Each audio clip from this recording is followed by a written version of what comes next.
paranormal. It surrounds us. It's everywhere. Tonight, you will hear from the people who live and work within these highly active locations, all in the efforts to discover America's most haunted. With your host, ghost hunter and author, Dan Terry.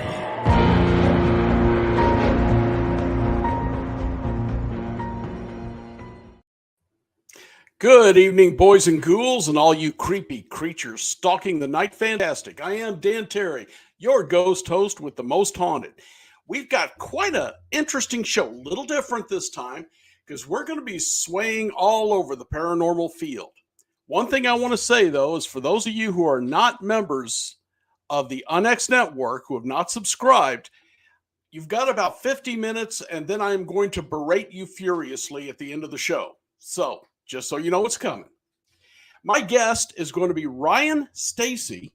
He's a private investigator, a citizen journalist, and an active Canadian disclosure ufologist. So he's really big in Canada.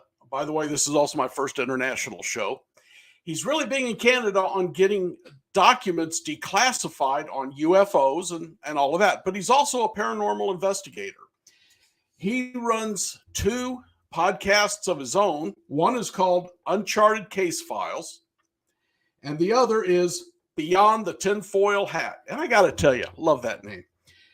And he has this website. You may want to check it out, especially if you have been involved in either paranormal experiences and PTSD or UFO experiences. It is experiencersupport.org, and we'll run it on the screen here in a little bit. You may really want to look at it. He was also the former national chief investigator for MUFON for all of Canada, if that ain't pretty cool. So let me bring him on because I can't wait to hear his stories. Ladies and gentlemen, Ryan Stacey. Hello. Ryan, thank you for coming in on vacation. That's awesome. I appreciate that. Welcome. Thank you for having me. What got you started? Was it the UFOs, the paranormal? Well, it's interesting that paranormal is my roots. Okay. I've always been interested in, air conditioning just went up. Into ghosts and ghouls and monsters and spooky things like that. Then I started a private investigating company, which is Blacklight Investigative and Surveillance Services. Within that, I kind of had a paranormal division where, I think I could investigate a couple things here and there that was interested in me using these skills and whatnot. But then along the way, I got hired to locate someone that believed that their son was abducted by aliens. Wow. So it was kind of interesting to me because it was I was always familiar with UFOs, but UFOs to me was always like government machines. And I still think that today. So the interest from there kind of took me into finding this person, and my finding this person, he wasn't abducted by aliens. He just joined Scientology. So, and then that's the thing on its own. So, but in order to do so, I had to join all these groups to locate, to find, and cross check all this evidence and stuff to see whenever he popped up to see if I can find him and make contact. So I stayed in those groups afterwards, and then I came across someone who allegedly had a potential fraud case, which they ordered a manual from a large organization in the United States, in Canada, and didn't get the book. So I looked into it. Turns out that was MUFON. So I approached MUFON, and I found out that they actually had a Canadian chapter, which I didn't know about. Cleared that up. It was just delayed because, it's international. Mm-hmm. And then when I got talking to Stu Bundy, who was the guy in charge at the time, he said, "So you investigate stuff for real?" I was like, "Yeah." And then he's like, "Do we ever thought about investigating UFOs?" And I was like, "Aren't those government machines?" And then he's like, "Well, you'd be quite interesting. Every once in a while, there might be, something." So then I enlisted in 2015, field investigator off of the hop. And then I went to chief investigator for Ontario, which is the province I'm from. and then eventually assistant chief for Canada, the national chief for Canada. And I also spent some time in national as the director of field investigator training. So I was responsible for teaching everyone in the organization how to investigate UFOs. But along the way, I started getting like involved with the abduction cases and the contact cases, which MUFON's not really qualified to do, or that's not really what they're focused on. They're more focused on sightings. And I started to notice a parallel between the phenomenon. So I wrote an article, I think, for the MUFON Journal a few years back about shadow figures and extraterrestrials possibly being the same. And going into the sleep paralysis and that, and all those symptoms and things like that too, and trying to understand the mind in that state of fear and that state of consciousness if you're sleeping, depending on wherever it is, and then we're just having an interpretation of what's being observed while you're in these states. And through the study, I learned that there's a variance of people who interpret the phenomenon differently. They call it a ghost when it might not actually be a ghost. They call it an extraterrestrial when it may not actually be an extraterrestrial. And then I was just on this path where it's like, well, everything's connected. So we kind of need to reconnect it or relabel everything because there's too much inference, I guess, over the years. Part of that example too is like I know in my experience when I've done UFO conferences and I talk about paranormal, people boo me off the stage. They don't want to hear about it, even though the word paranormal simply means not normal, and technically UFOs are paranormal technically. Sure. But then I go to a paranormal conference and I talk about UFOs and they love it, So there's obviously, so I spent a lot of time over the last years working with the people, trying to understand their beliefs, trying to understand what it is that they're interpreting it at, and then kind of rooting it down to an index, which is a classification system I created, which is called the Ultra Spectrum Classification System, which is an enhanced version of the Hynek and Vallée classification system. Paul Hynek, which is the son of Alan Hynek, had reviewed it and gave me his blessings to try and make it popular because he doesn't think, I'm small time compared to his dad here, but but I didn't get a hard no. So there was a good, go forth and prosper kind of respect from the family, which is nice. And the whole idea was to basically take, I don't know if you're familiar with the way the classification system works for UFOs being paranormal. I found a way to quantify paranormal activity so that way the UFO community can comprehend it. And the issues that I'm always had with the UFO community, which is why they didn't like paranormal, is because this mysticism and all this other this magic and things like that can't be measured if you're nuts and bolts. But it can still be measured if you know what you're looking for and you're working with the experiencers. And there's consciousness, and then there's all these other extraterrestrial, interdimensional theories too. All that stuff is connected. So I kind of created this regulated system in which anyone can report anything from any belief, and then I repackage it, and then I can share that data with the whole world.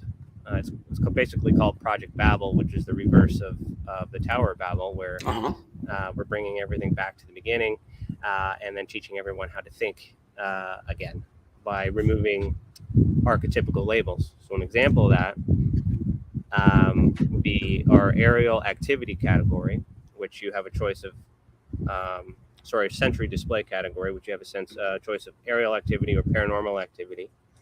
But I like the aerial activity as an example, the best example, because then you have either a machine or a light. So if you're a paranormal person, that light could be a paranormal orb. That could be a monochrome orb or a dust orb. Any particle orb could be an extraterrestrial vessel. It could be a drone. It could be all those things. But by simply just identifying as a light allows us to measure the light. And if you believe it to be paranormal or extraterrestrial, it doesn't matter because that's interpretation and that's a belief system, but it kind of helps us focus and shows that a variance of people who think it's paranormal and there's a variance of people who think it's extraterrestrials. And then when you look at the image that they draw or the pictures that they provide and you categorize that, which I can show on the website later, you start to understand that these people are seeing the same thing. They're just calling it different things. And that's no different than us having multiple religions and believing in a higher power. God exists, but what God and what shape and what form, right? Right. In the last, introduction you just did, you have opened up so many questions. I don't even know where to start. But I'm really curious, as a retired police officer, that you created a regular investigative service, private investigation service, with an X-Files division to do paranormal and UFOs. Is that simplified but pretty accurate? Yeah, so it originally was called Blacklight Uncharted, which was basically our X-Files division in a sense. Because I'm very good at investigating, very good at collecting evidence, knowing what evidence exists. That's as a retired officer, I'm sure you know, when you go to a crime scene, the first thing you got to do is establish what evidence is available and where to retrieve it. Get everything first, and then you put your pieces together, use your experts and stuff. So the paranormal thing, it was always good because the technology that's being used is similar too.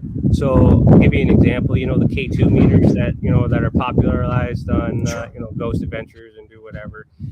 That's essentially an EMF sweeper for bug detection. Right, we use those tools to determine whether or not there's hidden cameras in a hotel room. And then so a lot of the tools and a lot of the methods are very, very similar. And my analysis, being in the industry for as long as I have, the industry doesn't really have anything regulated. So we do have the government if we get cooperation from them one day. But if we don't, what do we have?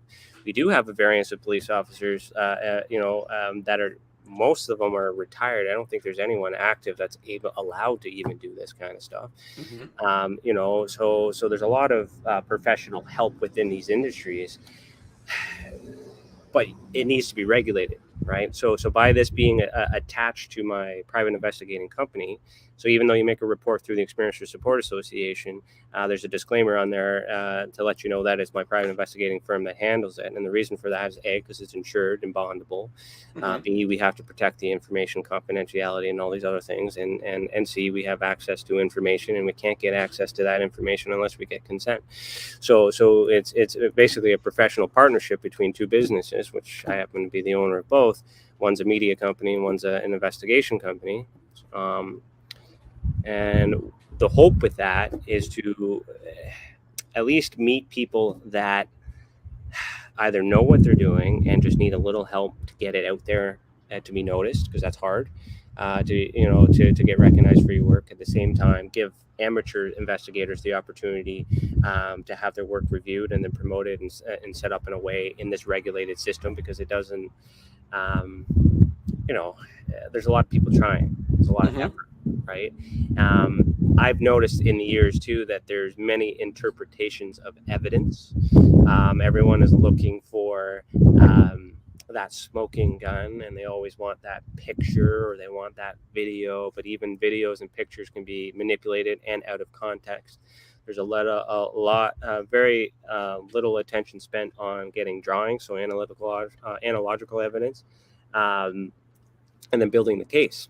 So when I get these declassified documents and I build a case with drawings and things like that, I start to get these associations. So my website, which when we get into that, is essentially my visual crazy board, where I'm able to link everything together. And so I don't know. That's kind of what I'm doing, is just showcasing my skills privately. So like okay. I'll put it to you this way. So as a private investigator, all my cases are done privately. So they would go to the clients, or they would go to the lawyers, and then the case would go, and media would get it. We do all this work, we get paid, we go home, and all these other things. I'm not able to showcase my work because of confidentiality and all these other things, and blah, blah, blah, blah. But having this media company as well allows me to showcase the skills that I use in order to get these answers. So it kind of helps, show the work.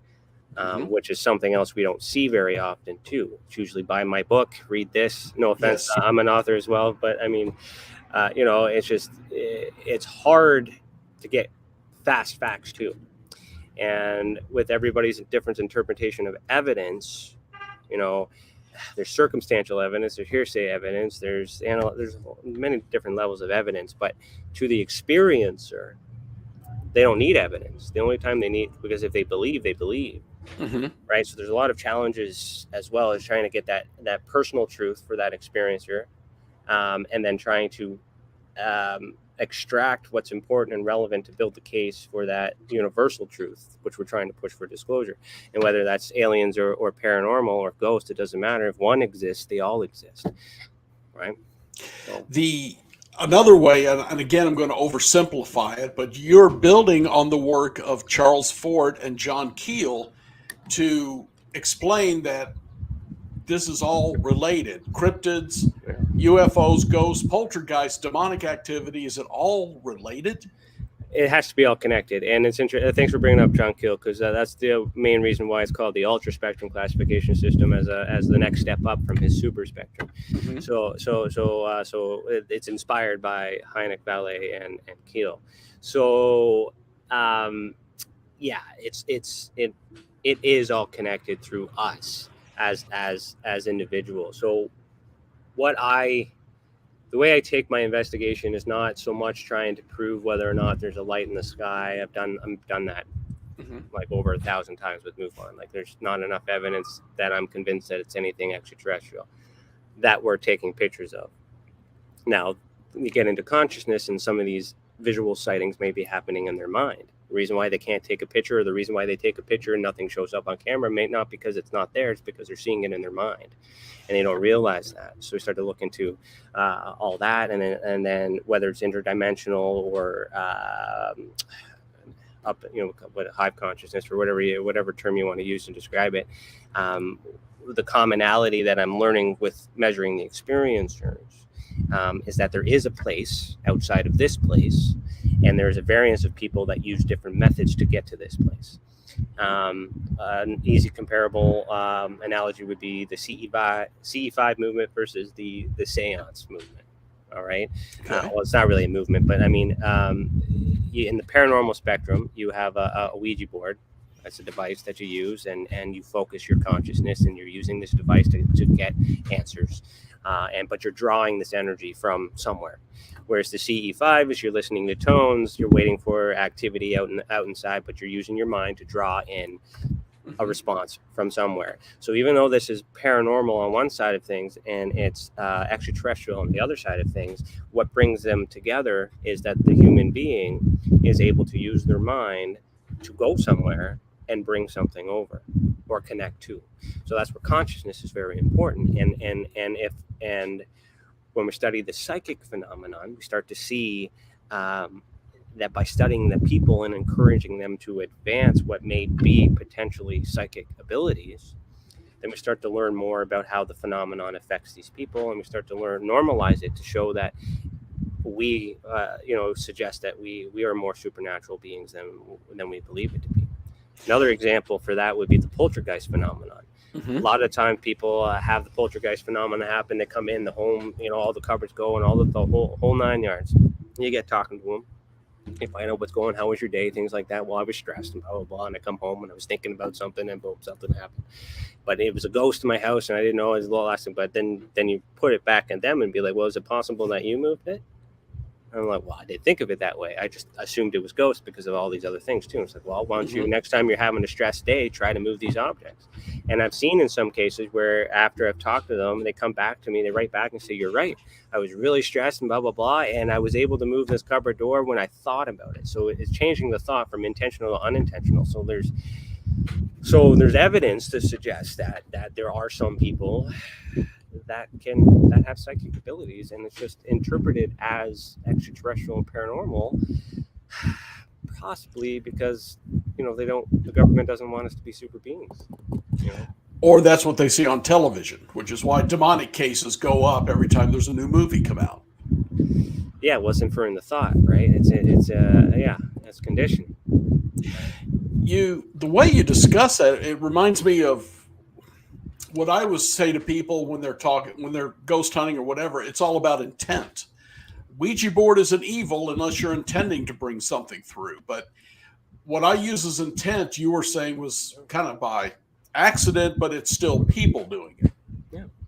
Yeah, you're just not, we're unaware that we have the ability to we may have the ability to move objects ourselves.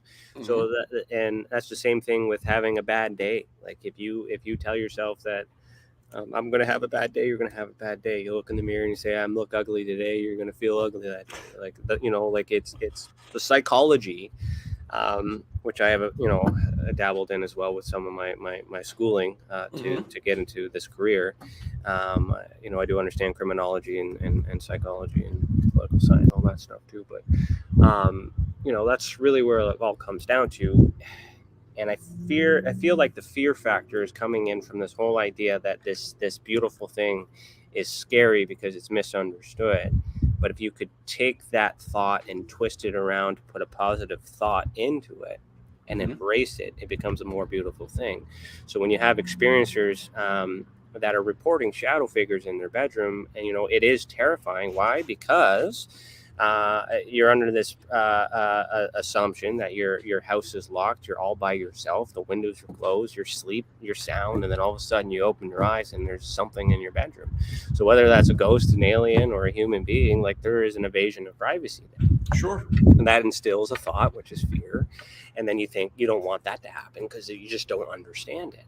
But then if we work with the experiencers, so we something called Experiencers Anonymous that we hold once a month, workshops for experiencers to change your thought process, and because you don't know the intent. Sometimes if they're just standing there looking at you, it's creepy, yeah, but unless they grab you or do something, the intent isn't there, so you don't know. So if you don't have the negative intent, doesn't exist, it could be positive as well. So if you feel safe enough, then ask questions, pay attention, get more information, and then if you feel good about it, then maybe they're just as curious about you as they are to us. Now, there are some negative experiences too, and we got to get really deep into that. But sometimes those negative experiences are actually, and I'm sure you would appreciate this being a retired officer, sometimes the alien phenomenon or the paranormal phenomenon is a mask for childhood trauma or sexual abuse. And you got to really get into that. And then they just lived a whole life believing it was an alien because it was, or a ghost because it was better to accept, than something happened when they were a child. So there's a lot of ugly things that happens within this community. But every once in a while, once you break it all down and that's why it's the Experiencers Support Associations. So we're putting the experiencers first. We're focusing the study on the people, not the phenomenon. We're starting to get a more positive influence because I don't think disclosure on any front will happen unless we're ready for it. And majority of us have that aggressive behavior and then that violent reaction to trauma. If more of us start looking at it positively and start, spreading love and light and all that fun jazz, perhaps, we'd be able to handle the truth, or we might be able to discover the truth. And maybe that's it. We're just not believing in ourselves enough to try and move things. Back in 2007, I was at the Roswell UFO conference in July. And there was a British investigator there, and he came out and he said, look, I am not saying this is true. I'm saying this is a theory, nothing else. But then he gave a theory that maybe the crash was a government attempt at creating something, and the people in it was actually Japanese people who had been messed up by the nuclear bomb attack. And they had no family, no friends. They were shunned in their world in Japan. So they brought them here, and that's why they looked different. I swear those people were about to put a rope around his neck. They had absolutely no willingness to even consider a possible other theory. And they booed him. It was terrible. And actually the theory can hold some water. You think you're setting yourself up for something like that? I don't know. I mean, the evidence is, so for me right now, everything is being decompartmentalized and separated because, like, we have a plethora of declassified documents. However, there's redactions, but yet everybody in the world has pieces of the puzzle, right? And it's not all collected. So what I'm also doing is I'm building an interactive database, similar to John Greenwald on the Black Vault, except you're able to, I'm tagging it in evidence categories and transcribing the document so it becomes a searchable database instead of just a readable database. Okay. To kind of just build a timeline, and I can explain that when we get to the website too. It'll be a little bit better than that. But one thing that came to mind about the Roswell thing, this is a theory that I had, and I wasn't quite sure with the timeline. I just wanted to fact check it because I just needed to double check. But there's the Avro Car in Canada. Mm-hmm. I think, what was it, 1959? But that was so Roswell was in 47, right? Is that right? Yes. Yeah. So there was some. I don't have it on me right now to find, but I do remember there being some sort of a partnership with the Americans and Canada around 47, around the idea of the Avro Car. So the Avro Car is a UFO, flying saucer kind of type hovering thing. Only 2 of them built in Canada. I think one's in the Manitoba Space Museum or whatever, Aerospace Museum, I think. Can't remember.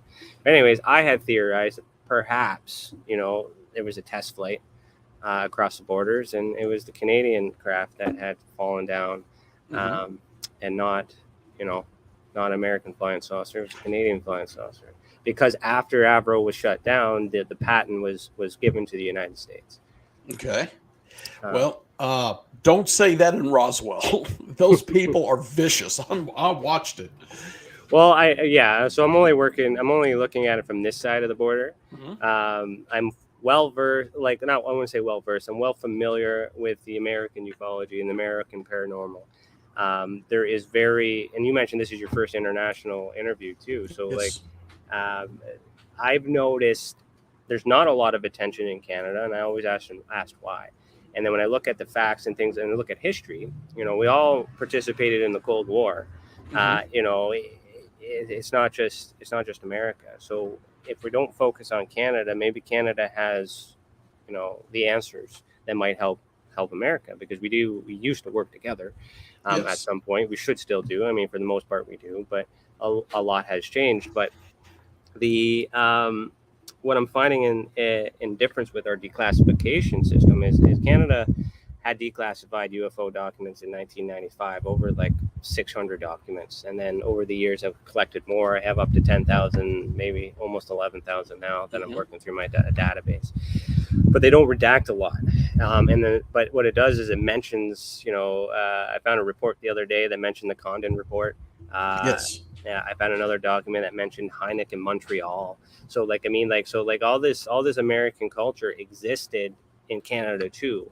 And because Canada's not, I don't know if Canada's fight for disclosure, which I'm also working on behind the scenes with Grant Cameron and a few other people to get disclosure moving in Canada, but I feel like it's the missing link.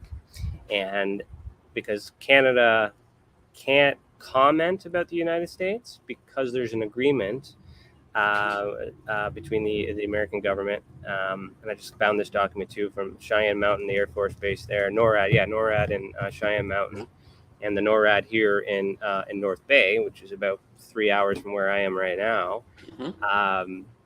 Anytime there's an unidentified flying object, then they have to complete what's called a Surveys report and transfer that over to the United States, and the United States continues the investigation. So we're not allowed to finish the investigation. We get the preliminary report, and then we give that info to the States. And then the States carries on and does whatever. So there's a lot of, information that the American people could probably take from Canada perspective and maybe connect your dots. Okay. Right? Mm-hmm. So what is your opinion of the new video coming out from the U.S. Navy on those tic-tac shaped whatever? Yeah. How long is this show? Well, let's make it brief. But I would guess you're not real big on this one. Well, it is evidence of a video. It's a verified video from what I can understand. Evidence of something happening. Now, the interpretation of what that is up for grabs. I mean, I know with the Congress hearing there recently too, I think they considered it to be a drone.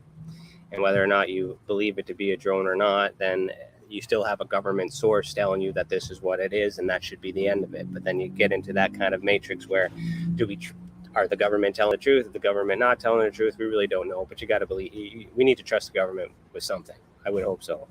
So if the government says it's a drone, then it's a drone, and the case closed, it's done. Mm-hmm. But in the community of people who don't believe it to be other things, all these other things, then there's some science around theories, which are theories of theories, whether or not it could be extraterrestrial, but the evidence hasn't changed. The facts haven't changed. So then you got to get into the source. So then you look at Mellon, you look at Elizondo, whether or not they're credible people then versus credible people now, because a lot has changed. A lot more things are moving forward and all these other things. So long story short, it's neat, but I think it's nothing. I think that was the best piece of evidence that could ever be presented. And as an investigator who profiles people too and tries to understand the event, my analysis is there was a breach of information, regardless of what it was. And it made it to mainstream media, which created a response. And that response was to get better data collected from the United States government, not to give answers, but to regulate and control the data to prevent any information from being leaked. So whether it was a UFO document or, information about our missiles or something like that, if that information got to Russia, that information got to any other foreign adversary, it's dangerous. So what I'm seeing with my assessment is that they're preparing to prevent the possibility of information being pulled from the government anymore. And that is a good thing, but it's also a bad thing if extraterrestrials exist, because if they don't exist, then we're just chasing black budget markets and all these other things too. And if you go back to the Cold War, and even prior to that, World War II, and you look at German flying saucers, the technology for flying saucers existed. It was man-made. And then Canada tried to duplicate it. The United States tried to duplicate it. And then you fast forward 80 years, and it's been a secret for a long time. It's very plausible that what we're seeing is government-made. Someone has to know about it. This extraterrestrial phenomenon, all these other things that are going on, I think has something to do with the psychic phenomenon, which if the ability to travel through time or interdimensionally exists, then perhaps us as human beings evolving over the years, we're tapping into that other space, the ultra spectrum is what I call it. And there's just this mix here because we got to have secrets. That's how we stay. That's how you and I are free in our countries right now. It's good to know that if Canada, say hypothetically speaking, is not popular in the news because Canada just might be housing the craft. That's a theory that I have once. We're storing them, which is why you can't find them. That would make sense, right? Because we're just looking in the wrong places. But knowing that the government is hanging on to it, just in case we need it, I'm kind of at peace with that. But another interesting point on that is I've noticed in sequence of events is like we had airplanes before we had the Air Force. Yes. Okay. You guys are now getting into the Space Force. Where are the spaceships before the Space Force? Unless the spaceships already exist and they need to create the Space Force, and now they need to keep control of the narrative and then leak new technology, which is actually old technology, so that way we can move forward into the future. That actually sounds realistic. I have to give you that. And all that is not me looking at the woo, not me looking at the science, not me looking at all this other stuff, is me listening to the people and understanding the business and the industry and how everything needs to work in order to keep a secret. As an investigator, if someone's lying, how would they lie and what would they need to do in order to have that done? It's very possible that we're being lied to, but it's the why. If it's to protect us, it's to protect us from our enemies having the same technology. I'm okay with that lie. But then you get into that phenomenon where people are being abducted and experimented on and all these other things. And if that's part of the lie, well, then we need to get into that. But to prove that phenomenon is a little bit harder a little bit harder. But and that also comes with that responsibility, I think, is another reason why we're not going to get disclosure, because if they say yes, that aliens exist or UFOs exist, then that means ghosts exist, Bigfoot exists, all these things exist. And whether they say they don't exist, we're going to think it exists because they said yes to one. Mm-hmm. So there's a lot that's going to go into that yes, and that's why I don't think we're going to get it. There is a lot of people who still believe, and I don't remember the name of the report back in the, I think, 50s or 60s. It said if the government was to prove that aliens exist, it would destroy our religions, it would destroy our beliefs, it would just drive civilization down. And that's already happened, and aliens hasn't existed. Good point. The pandemic did that. Mm-hmm. Yeah, good point. The pandemic, if that is an alien pathogen, then there you go. There's your alien. All right, let's go over to the experiencer support. What kind of folks have you had to help? I mean, everybody. See, this is them trying to understand what help is available and what help they need. And then what we can do within the pseudo science that would allow us to help them without having all the credentials, I suppose. So we can't, understanding psychology as an investigator and an officer, right? We're not psychologists, but we know the tools and the tactics, how to get all these things out, and we can't recommend, and basically doing social work. But I mean, it's trying to understand what the person needs. So as far as help goes, it depends on how they approach us. So you can make a report. We have a reporting system that allows you to report. Actually, if you let me share the screen, I can show you. Sure. Bring the screen up now. And then, perfect. So on our website, if you click the submit a report here, this will kind of let you into the site. You can make 3 types of reports. It can be I'm an experiencer and want to make a report, or I'm an investigator or researcher and want to submit my work for review, or I'm a victim of a crime and want to file a report. And the reason why that crime report is in there too is because there are a lot of charlatans out there. There are a lot of people taking advantage of people and trying to steal their story to make some money for TV and things like that. There's a lot of criminal activity in this industry.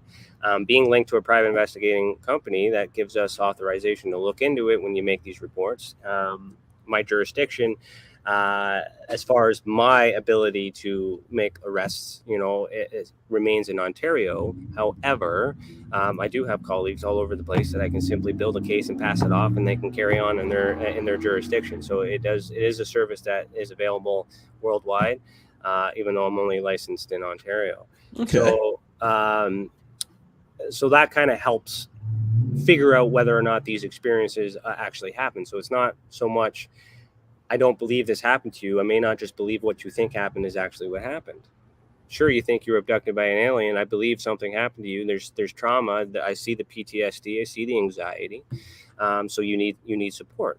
So I'm going to listen to you. I'm going to take that report. I'm going to do whatever I can and try and find some answers. But sometimes that process takes a while. Investigations take a while, especially if we want to get all the evidence. So the other thing that we do for help is we have this private discussion group on our website. If you go to experiencers and click private discussion group, you sign up for free, start talking amongst yourselves in there. So I'll be, there's my account there. So I start talking to people about our ideas and discussions for anyone who needs it. It's not on social media, so we regulate it, freedom of speech and all those other things. We have an event called Experiencers Anonymous. Let me see if the next one is up. Yeah, so the next one is August 31st. Yeah, so this little group we started virtually. We're going to do them in person as well as soon as we get more people involved. You can sign up. It's on Zoom. The whole idea is basically off of the Alcohol Anonymous model, where you just show up and you listen. If you want to talk, you talk. If you hear other experiences from other people, that you open up and decide to share your story, all those things will happen. Oh, I see. I opened up a new page, but you don't get to see it. Okay. Okay. I was just wondering why the screen changed. But anyways, if you click that, it will show you a Zoom link. as well. And then sometimes we're going to have guest speakers. We're going to have people show up that might do Reiki and things like that to kind of help. And it's anonymous, so it's not recorded or anything like that. Anyone can show up. You can hide your camera or do whatever. We do that once a month. Also on our website, we have experiencer resources. So right now I have a couple worksheets that I found. So this is a wise mind sheet and a mindfulness sheet. And this is basically to kind of help the experiencer determine whether or not, it is a paranormal experience or not. Or mindfulness is kind of a really good exercise to practice when you have ongoing experiences. So we are looking for, as we meet professional partners and stuff like that too, and screen everything, we are going to be adding more resources to that. Then as far as investigations go, because sometimes investigators are experiencers as well. Sure. In the resources part, that one's a little bit more built because that's my forte where I'm at right now. So I do have a list of resources that I've used and databases that I've found to find this information. It's all available on the site for people to use. As I find more, I'll put them there. Eventually I'll be having an academy where I'll be able to teach people how to investigate, and then I'll be teaching you how to use these resources, but they're available for free on our site. You can also find the classification system, which is there, but the cream of the crop is essentially the database. So let me see here, evidence. Yeah, the visual evidence database. So as an officer, when you're looking at evidence, I'm sure you can appreciate that you need to look at the evidence in many different ways. So there's time, there's location, and then there's association. So and there are a few others, of course. But with this map, what I've designed here is a way to showcase all phenomena. So we got aerial activity. I got bases and stations, which is military bases that come up in these declassified documents, beings observed, declassified events, government buildings, observatories, residual evidence, and visitation. So depending on what you're looking into, you can uncheck these boxes, and the map will only show whatever it is that you're interested in. So you can focus specifically on aerial activity if you want. So when you click on these things, you click on it, it'll show you. So this one is an experiencer case. So you click on that, it'll give you more information. But essentially, that's how that works. Because what we're doing is finding out where the event took place, and these are only cases that we've investigated. They're not all cases from all over the world. This is the top 10 we get at the end of every year, after we've ruled out all possible things. The bases and stations, all these other like government buildings and observation, these things come from the declassified documents because that kind of gives you an idea of where everything is happening. So all the government meetings about UFOs are all happening at all these buildings here in observatory. So this is kind of give you a proximity of, so this is Ottawa for those who don't know Canada very well. But if you follow Ottawa, the river there all the way up here to North Bay, that's where our NORAD is right here. So we get a lot of, so when you have all these cases combined together, you get more data points, but then you can kind of see how it's all connected. Right? Yes. So that's measuring it in proximity. Now you take the same information, go to our documented event timeline. This feature is interesting, especially when you get declassified documents from different time periods. What this feature does is when we input them, they automatically put them in time. So if we were to go back, I think the earliest one I have is 52. So if I go all the way back down to 52,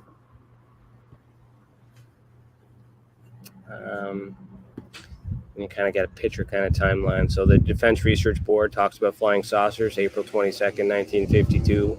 Then 2 days later, there's another meeting. And then 3 months later or 2 months later, the Royal Canadian Air Force interrogate a report on flying saucers. So this article is interesting because it's about a German engineer. And then 5 years later, the American government and Canadian governments agree to work together on UFOs. And then, as you go through the years and they start inputting civilian cases, then you start to see, for an example here, the Research Council in Canada on September 1st in 1966 created categories for UFOs. And then 19 days later, someone in the UK saw this UFO activity right here. So I click on that, and there's our case. So when we're working with the cases, we also do TESA Most Wanted videos, which is a recreation video to kind of show the experiencers what the experiencer experienced in hope of other experiencers seeing the same thing. And what you get is you get a witness statement, you get the original evidence, and then these are the categories that I use to do my studies at the end of the year. And then I start to tag them in categories, so that way you can have, so aerial activity, for an example, if that's what you're measuring, then every single aerial activity that's been categorized that have evidence, you can see them quickly, and you can start to see how they look similar. So all this information is designed to show my work, and also at the same time allow me, like where I am right now on vacation, to pull up my work no matter where I am and continue wherever I left off, no matter what, and connect the dots in real time. I'm trying to create, that database and that resource for people to use always. And you can add to the database. All you have to do is put up with me reviewing it and making sure the I's are dotted and the T's are crossed.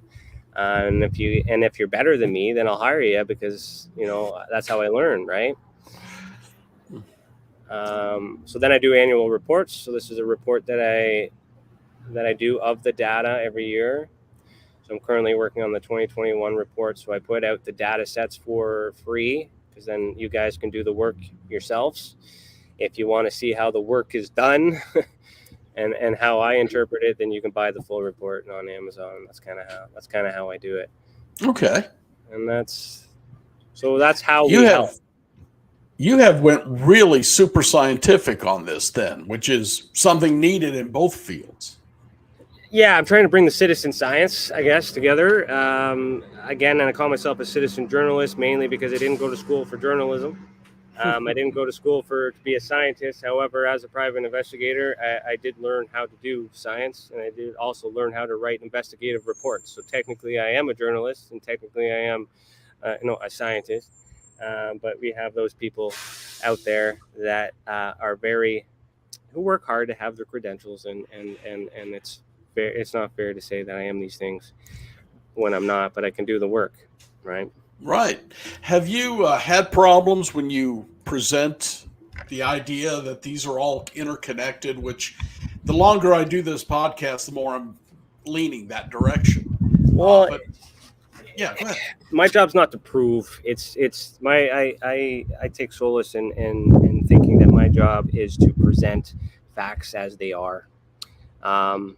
People are going to interpret it many different ways, no matter what you tell them. Even if I tell them I think it's a lens flare, and explain to them how lens flares work, and they still believe it's a ghost, and there's faith, and there's religion that I'm not going to get in the middle of. So I don't try to prove anything. I just try to establish what the fact is in anything. And I think I'm okay with that because I remain neutral. I can go either or. I can dabble into, outlandish theories from, do ghosts exist to what shape is the earth, and I can go back and forth, and I talk to these people, and there's a lot of flat earthers who are very smart, and understand the scientific methods to determine their interpretation of the shape of the earth using the same measuring tools that other people do, and then we don't even have enough people that agree on that. And that's kind of an example that I always use, is that no matter what evidence, no matter what we're told, we're going to have a difference of an opinion until we see it for ourselves. And the people I can't convince are the experiencers, because this mental phenomenon or this consciousness connection, the belief is there.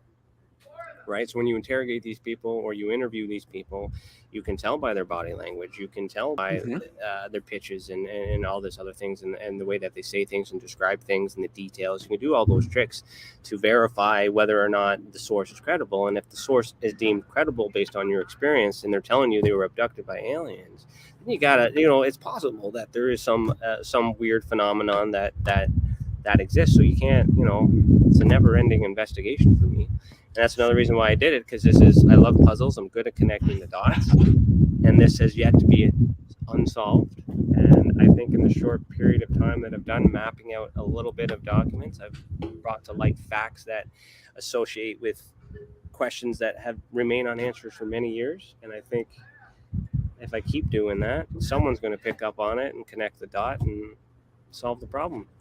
Ryan, I can't help but keep coming back to the idea that you are expanding from Charles Fort and John Keel and all the folks of the Fort who believe in him. And it just strikes me as incredible. You're doing a great job from what I'm seeing. Well, thank you for that. I'm self-taught. I'm just learning, just going with what I observe and what I see and following a particular set of rules. And I do this professionally for a living, so as an investigator. So showcasing these skills on the website is kind of, I feel proud about that, and to hear that, because again, usually my cases and my evidence are in a courtroom, and one person's happy and people go to jail, and it's not really a rewarding job. But if I'm right about some things out here, this is kind of, that's where the satisfaction comes in. And I enjoy doing the same job in the public sense. But there's a lot of responsibility that comes with saying it is an alien in the belief, right? And I have my own beliefs. I have my own experiences. I have a whole bunch of things that, that are strange, but I still don't subscribe, because I don't have all the facts. I don't have all the evidence, but I hope we do someday. Ryan, how do people get hold of you? Is it just experiencersupport.org? Yeah, I see it on the screen there. It's spelled wrong. It's misspelled, yeah. But it's Experiencer, EXPERIENCER, support SUPPORT.org. That is the best place to find the organization, because there's other people that help me with the research. There's CC as well, Serena Dracis. We have another group called the Alliance for Extraterrestrial Diplomatic Contact, so they're on there. All our partners are there. If you want to follow me individually, I do have a Facebook page at Heed the World. So facebook.com/Heed the World. We have a YouTube channel, so youtube.com/the Experiencer Support Association. So there's lots of videos on there. You can find that on our website too, on the homepage. Both our podcasts are there. So Beyond the Tinfoil Hat is every Thursday at 8 p.m. Eastern time. And what that is me basically doing an interview off the cuff. So I don't know who my guests are until the day of. Wow.